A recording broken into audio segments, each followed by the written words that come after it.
friends, welcome to another Automotive Wednesday.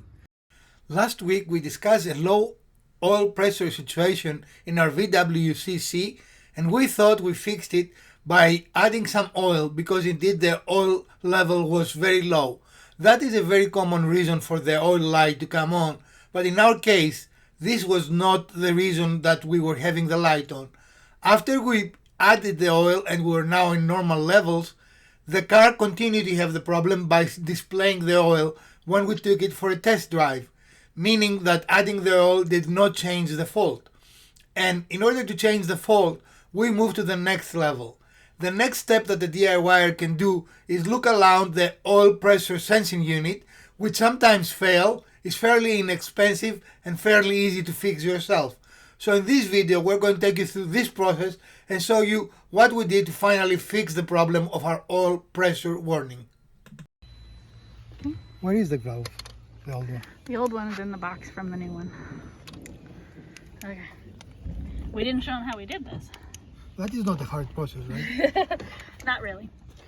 So this is our oil pressure valve, checking valve, right? Mm-hmm. And we think that's what failed in this car. Right. So to remove this, it was just a little Call it pick. a pick that goes in there and releases the tab. This comes out, this little sensor, electronic sensor. Then we used what was it, a 24? It would be different for each car. Yeah, but for so- this particular one, it was a 24 that loosened that there. It came out, and then And in every car, it's going to be fairly close to the filter. Mhm. In most every see it car. is That's our the filter. oil filter. In this car is on top, which makes this a very easy. easy to locate part. Right. You want to show them what it looks like? Not installed. This is the old one again, but it's very easy. And again, it goes in this way to the port, screws in, and then the sensor wires connect on that end. Now the only trick is you need to have a deep socket, Right. So we have these deep socket sets here. because of course you remove it on this side, so you have all this. Right. Right. So it's almost like a spark plug, right? You need something deep. Right. We happen to have, we got lucky and we had a deep socket. And Right.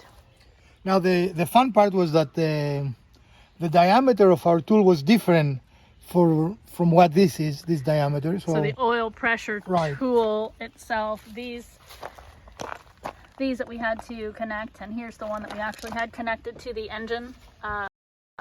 This diameter was different. It was a 19 for this particular set versus the 24 for the part itself. And as you can see, the set comes with a lot of different adapters.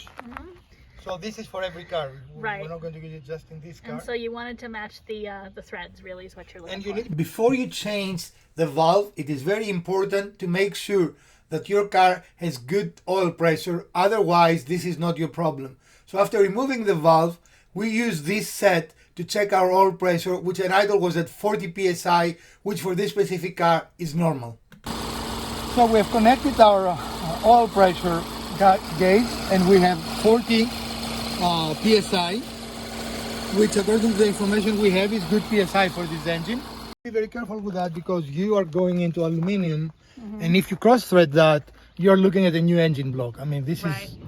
Right. I was very, very particular on And being so careful. if you're threading it in and you're having any kind of difficulty, probably not the right Stop, one. yeah. Probably not the right one. And definitely only use it by hand. Do not use power tools here. Right. This can cross thread in this very easily, and then you're looking at a very expensive repair to your engine, right? Right. Now we're going to have to test drive it again and validate, because the first time when we thought it was just in low oil level, clearly that was not the case, right? Right.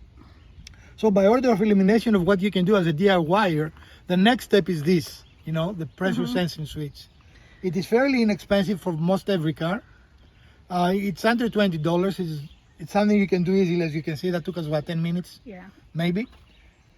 And if that doesn't fix the problem, then that is a mechanic issue, because you need to drop the pan and make sure you do not have a problem with the absorption of oil from the oil pan.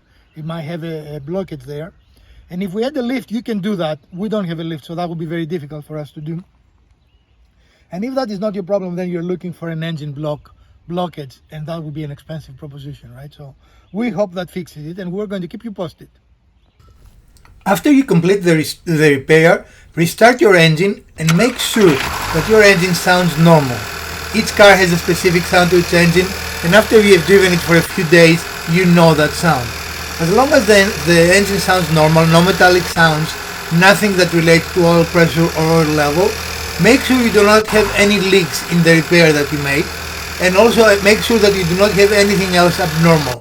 This is a good time to do a look over and make sure your engine looks fantastic. If you see no warning signs, then it is a time for a test drive to confirm your repair was absolutely complete. When you return from your test drive, use your OBD2 reader to read your codes and make sure that no codes have popped up or no codes are pending. That is an important step to make sure that your repair is absolutely completed. An OBD reader, OBD2 reader, is a very valuable tool that I recommend that everyone has. If you're ever going to do this repair yourself, you need to ensure that what you did was absolutely the correct repair so you do not risk your engine. If you are not 100% certain, have a mechanic look over your car. But if you have no codes, you test drove it for a couple of minutes, 10 minutes or more, you have no codes and you have no lights, your repair should be complete at this stage. The code is a one-time thing, and it will not return, and then you don't need to worry much about it, right? Right. Never ignore codes, trouble codes that your car gives you, right? That is an opportunity for disaster. And if a code is repeatedly returning and you cannot troubleshoot why, then you need to troubleshoot, and if you cannot, take it to a mechanic, right? Again, we are a DIY channel, but in all honesty, there are times that it is beyond our skill level. Most often than not, it is within our skill level, right? We've done a lot of things. We've changed compressors, we've done all kinds of things, but the car rides fine. There are no strange noises. It's not starving for oil. The oil light didn't come on, which means our oil pressure is good. So then you just erase your codes and you wait and see what happens, right? Again, you can buy OBD readers even for $19, and that a lot of times can save you a lot of money.